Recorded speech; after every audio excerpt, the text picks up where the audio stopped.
Continue story. Faraday got another chance to prove himself. One day, Davy tried to recreate a famous electromagnetism experiment with fellow chemist William Wollaston, exploring why, when an electric current is applied to a wire, it causes that wire to behave like a magnet. Obviously, the forces were connected, but nobody had figured out how to make it happen continuously.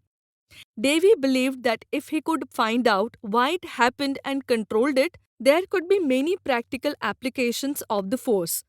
But he was unable to figure it out and was frustrated.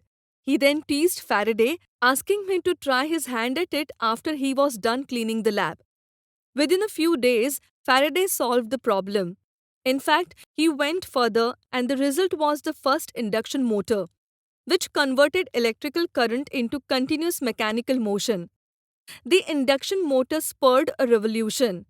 Fans, air conditioning, sewing machines, photographs, power tools, cars, and even trains and aeroplane engines grew out of this simple device, which was born out of mockery directed at Faraday. Faraday became a celebrity scientist overnight. Nobody now cared about his social status or education. This young man had just created a revolution. One would think, as a teacher, Davy was happy at his pupil's achievement. But in reality, he was jealous. People started telling Davy that of all his discoveries, the best was Faraday himself. This made him even more jealous. An angry Davy gave Faraday an impossible task to keep him out of his way. He handed him a piece of Bavarian glass, which was used in the lenses in telescopes and microscopes, and asked him to reverse engineer it.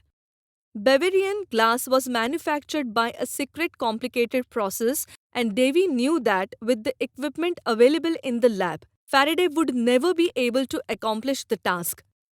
This piece of glass became a significant thing in his life. Faraday had a never give up attitude and he respected Davy. So he accepted the assignment, despite knowing that it would be very difficult. He toiled for 4 years with no help from Davy and, as expected, failed. Faraday never learned the secret, and this remained his first failure as a scientist. To remind himself of these difficult times, he kept a single glass brick on his shelf as a souvenir. This would inspire him during difficult times. In 1829, Davy died, and Faraday succeeded him as a head of the laboratory. He was free to pursue whatever he liked, and he made another revolutionary discovery. He noticed that if he moved a magnet, it could produce electrical current. Thus, he could now convert motion into electricity.